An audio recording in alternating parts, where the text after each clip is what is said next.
19 horas e 5 minutos e nós voltamos a falar sobre a greve de metrô, CPTM e Sabesp aqui em São Paulo, porque é hora de entrevista em Oeste Sem Filtro.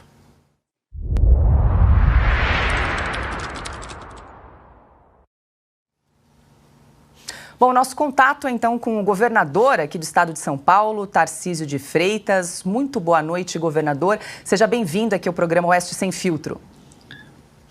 Boa noite, Paulo. Boa noite, Augusto, Ana Paula, Silvio. Prazer estar aqui com vocês. Governador, os trabalhadores da Sabesp também aderiram à greve de hoje, né, à paralisação de hoje.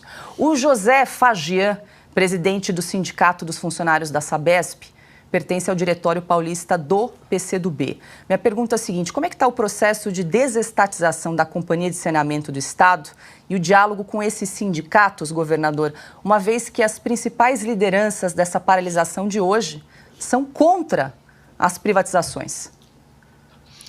Olha, é claro que os presidentes de sindicato vão ser contra privatizações, porque eles vão defender os interesses corporativos, e até numa visão limitada, porque, por exemplo, no caso da Sabesp, eles deixam de perceber que a Sabesp vai se tornar talvez uma das 3, 4 maiores companhias de saneamento do mundo. A gente vai passar a ter mais mobilidade na carreira, mais oportunidades de crescimento, mais oportunidade de participação nos resultados, que com certeza virão. Ou seja, fazer parte de uma grande empresa privada. Se eu fosse servidor, eu não teria medo de fazer parte de uma grande corporação. Aliás, e achar preferível. O processo da Sabesp está mais adiantado, a gente terminou a fase 0 dos estudos. A partir daí, a gente começou a apresentar para os prefeitos que são atendidos pela Sabesp. Conversamos aqui com mais de 300 prefeitos, né, dos 375. A gente deve fazer mais 2 rodadas de repescagem aí com os prefeitos que faltaram na primeira chamada que nós fizemos. E na conversa com o Tribunal de Contas do município, faremos o mesmo com o Tribunal de Contas do Estado.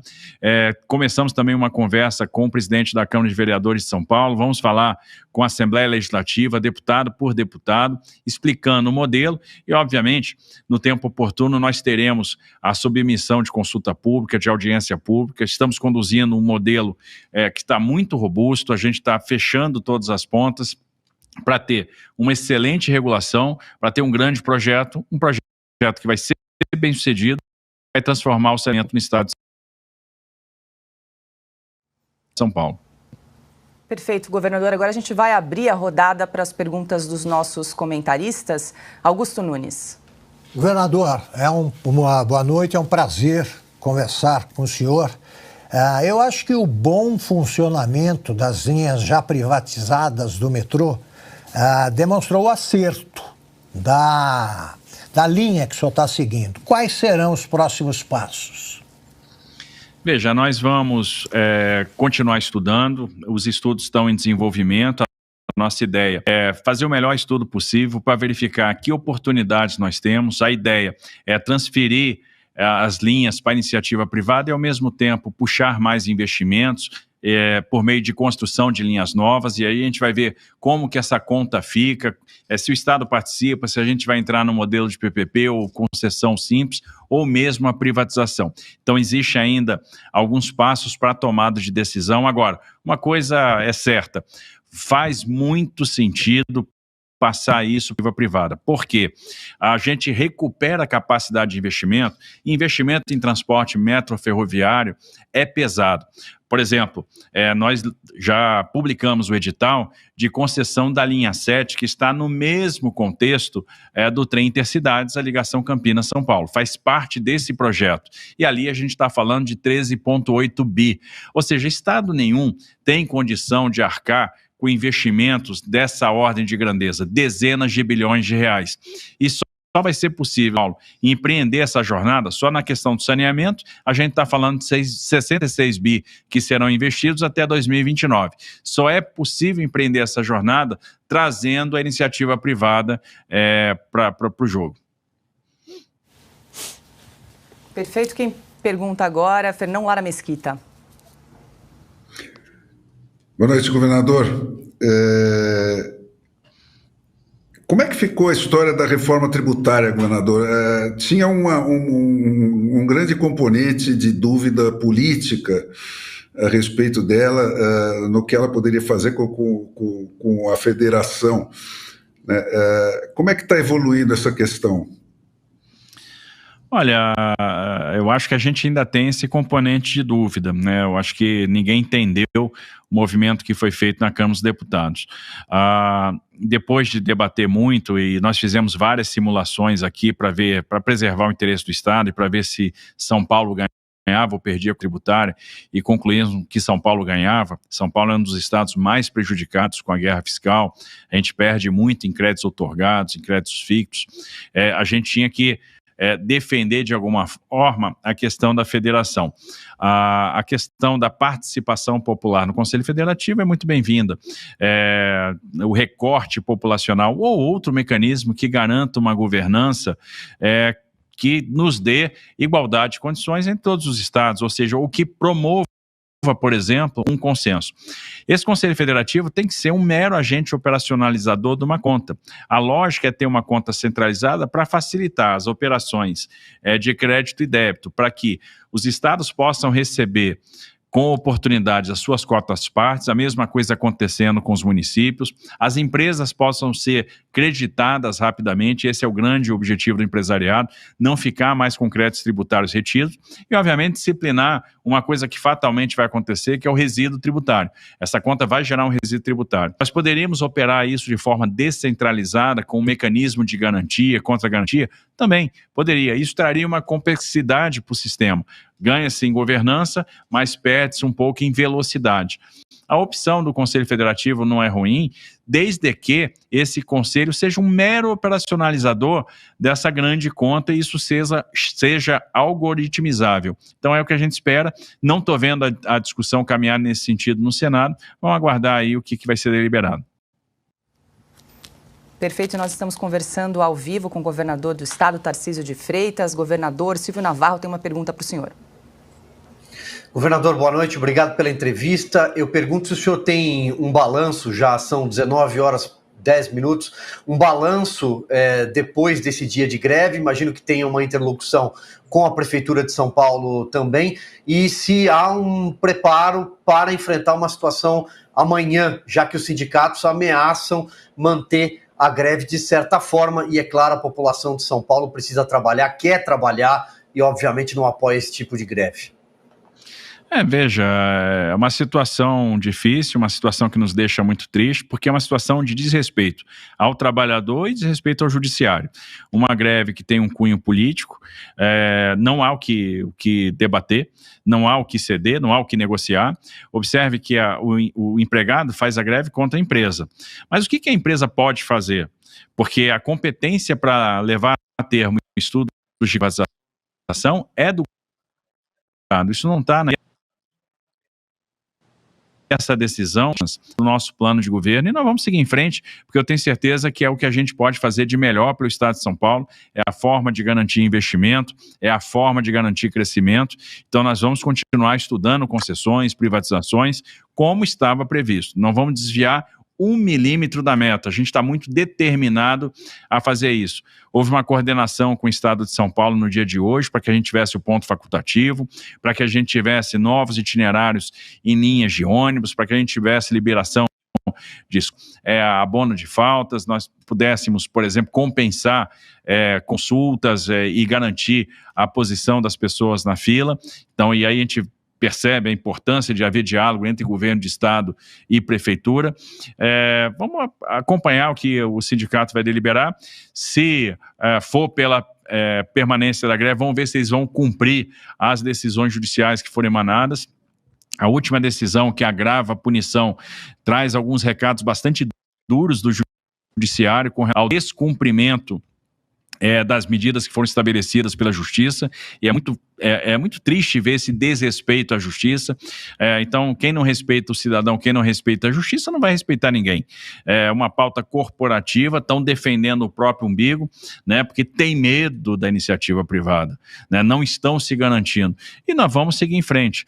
Se eles quiserem prorrogar esse caos, nós vamos novamente recorrer ao Judiciário tem uma hora que isso vai ficar insustentável, vamos ter que tomar outra medida. Me lembro do que o Reagan, por exemplo, fez nos Estados Unidos quando houve uma grande greve de controladores de voo. Bom, o senhor tocou no nome de Ronald Reagan, vou ter que chamar aqui a Ana Paula Henkel para fazer uma pergunta para o governador. Diga lá, Ana.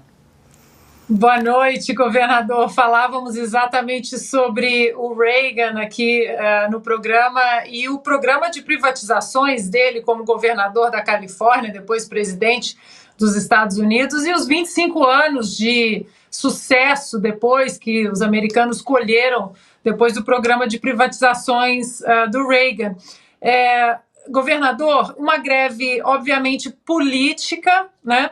O senhor, como ministro da infraestrutura, conheceu muitos estrangeiros, né? Investidores estrangeiros que podem também vir a fazer essa parceria de concessões e privatizações no estado de São Paulo. O senhor teme que, diante de um judiciário infelizmente infestado de políticos também, isso possa atrapalhar esse parecer dos investidores estrangeiros entrando no Brasil? Não temo. Eu acho que o que vai garantir a vinda dos investidores estrangeiros para os nossos projetos é a capacidade de estruturar bons projetos, é a capacidade de regular bem esses projetos. Então, nós estamos investindo muito tempo em modelo, estamos investindo muito tempo nos projetos, investindo muito tempo na regulação, na construção regulatória, contratual, para realmente que o investidor vai ter uma garantia, vai ter uma certeza. Aprimoramos muitos mecanismos de compartilhamento de riscos e essa oposição que existe aí a esses movimentos é normal.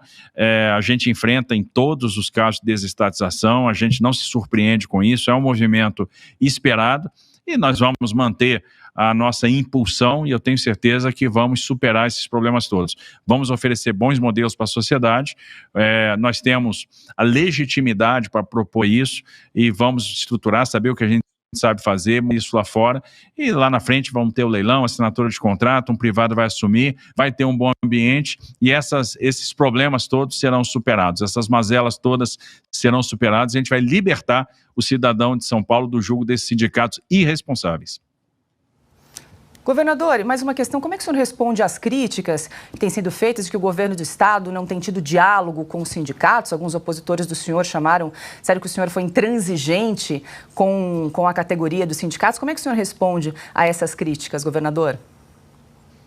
Assim, eu não sei o que eles queriam que a gente negociasse nesse momento, porque observe, eu quero participar, o estudo está em andamento. Todo estudo de desestatização, de concessão, de privatização, tem a sua fase de manifestação, tem a sua fase de consulta pública, tem a sua fase de audiência. Isso é preconizado na legislação. Tem o momento de participação social.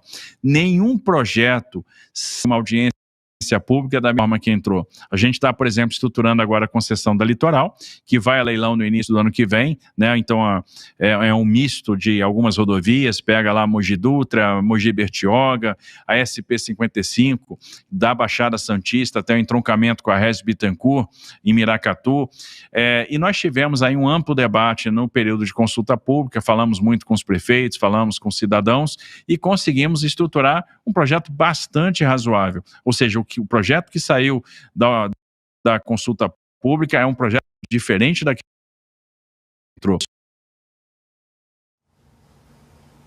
Isso mostra, não há de se questionar ou de se querer participar agora quando você está na prancheta, quando você ainda está estruturando, você está estudando. Eu tenho que ter o que mostrar. E, na verdade, essa greve não tem nada de falta de diálogo. O que tem é a tentativa de imposição de uma visão retrógrada, ultrapassada, usando o cidadão como escudo, prejudicando o direito de ir e vir, querendo sobrepor um pretenso direito ao direito dos demais, ao direito dos outros, né? Então, o que eles queriam debater conosco? Eles não têm pauta para debate. Exigir a interrupção dos estudos, claro que isso não vai acontecer, né? Exigir um retrocesso do governo. A gente quer que você cancele o edital que foi publicado de concessão da linha 7, que é o edital do trem Intercidades, a ligação Campinas-São Paulo. Zero chance disso acontecer. Nós vamos seguir em frente, vamos enfrentar essas questões e não tem absolutamente... falta diálogo do lado deles. né? Porque se houvesse diálogo, eles não iam parar os serviços. Quem quer debater, não para o serviço. Então, isso aí mostra que realmente eles estão apavorados com a iminência da assunção do serviço, por exemplo, pela iniciativa privada, né? Porque aí fica quem é bom. Governador Silvio Navarro tem mais uma pergunta para o senhor. Governador, em vídeos divulgados, os dirigentes desses próprios sindicatos, que são filiados ao PSOL e ao PCdoB, disseram claramente que se trata de uma pauta de, entre aspas, unificação, conclamaram a USP, conclamaram Sabesp, metrô, trens, evidentemente usaram até expressões políticas como bolsonarismo e etc. É uma greve política. E o cidadão, o paulistano, não quer ser refém desses sindicatos, evidentemente. Isso é uma tentativa de antecipação das eleições do ano que vem, de certa forma? Sem dúvida, claro que é. Né? Tem uma clara motivação política. Para quem acompanha essas assembleias, é um show de horror, uma coisa horror. Não tem nada, absolutamente nada de propositivo. Então não há o que se debater com essa turma, porque, veja, como eu falei, é uma greve do sindicato contra a empresa, mas a empresa, qual o poder de fogo dela? O que ela pode fazer? Quem está conduzindo os estudos, quem tem a pauta das concessões, das desestatizações, é o governo do Estado, e o governo do Estado vai continuar tocando isso. Então, contra o que exatamente que eles estão, qual é a proposta, o que está na mesa? Nada, absolutamente nada.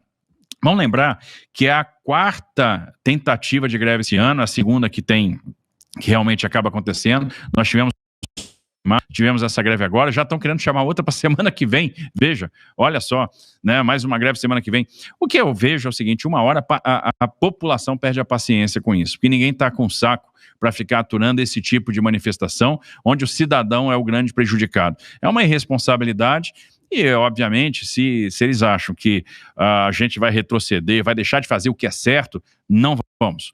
Nós vamos seguir em frente, continuar estudando, vamos oferecer para a sociedade aquilo que existe melhor, vamos oferecer bons contratos, vamos oferecer investimento, vamos oferecer oportunidade e vamos libertar a cidade do jugo dessa turma que não tem compromisso a não ser com o próprio umbigo. Nós conversamos com o governador Tarcísio de Freitas. Governador, muito obrigada pela entrevista, por arrumar um tempinho aí na sua agenda para conversar conosco. Um ótimo trabalho, uma boa noite. Boa noite, obrigado aí pela oportunidade. Muito feliz aí de estar aqui no Oeste Sem Filtro.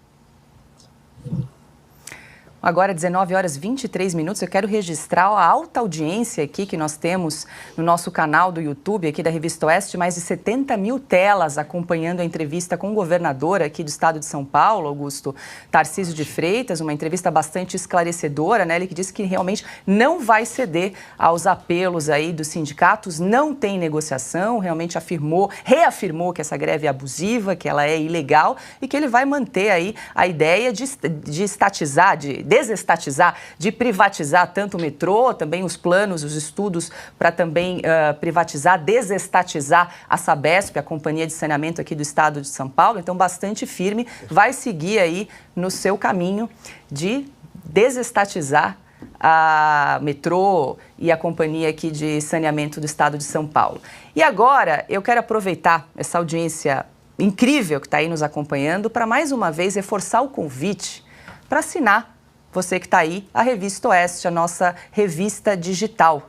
Então, faço um apelo para você que está acompanhando, você que gosta do nosso conteúdo aqui, você que acompanha o Oeste Sem Filtro, para também se tornar o nosso assinante. Todas as sextas-feiras, um conteúdo inédito é publicado no site revistaoeste.com com artigos dos melhores jornalistas do Brasil. Augusto Nunes, Silvio Navarro, Ana Paula Henkel, Rodrigo Constantino, J.R. Guzzo, Guilherme Fiuza, enfim, é um timaço que escreve pra gente toda semana e é um conteúdo inédito, exclusivo para quem assina e para quem apoia aqui o nosso jornalismo independente. Lembrando mais uma vez, reforçando sempre que aqui não tem um tostão de dinheiro público, então é muito importante a sua assinatura para continuar apoiando aqui o nosso jornalismo independente, programas como Oeste Sem Filtro e toda a nossa grade de programação. Então fica aí mais uma vez o convite para você que está nos acompanhando. A gente facilita o pagamento via boleto bancário, cartão de crédito, para você também fazer parte parte da nossa comunidade. É só entrar no site revistaoeste.com/cine ou então apontar a câmera do seu celular para o QR Code que está aqui aparecendo do ladinho da tela. Vem aqui para a família da Revista Oeste que nós estamos te esperando. Ana Paula Henkel, quer fazer um complemento aqui da nossa conversa? Diga lá.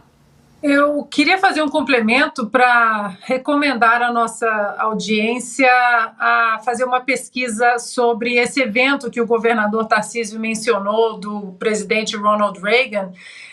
E isso traz um sopro de esperança, né, nos nossos políticos de punho firme, né, pulso firme, porque foi uma greve gravíssima em 1981 dos controladores de voo. E o Reagan, o Tarcísio seguiu exatamente as páginas aí que o histórico, né, e espetacular presidente americano Reagan escreveu. Não teve negociação, ele deu 48 horas para que os controladores de tráfego aéreo eles voltassem para suas posições, ou ele ia simplesmente trocar os controladores. E eles acharam que o presidente Reagan estava blefando e depois de 48 horas, mais de 11 mil controladores de tráfego aéreo eles foram substituídos. Então é muito bom saber, né, que temos políticos que bebem em fontes tão importantes de políticos e presidentes tão importantes como o 40º presidente norte-americano. E recomendo que a nossa audiência faça uma boa pesquisa, é uma história muito interessante.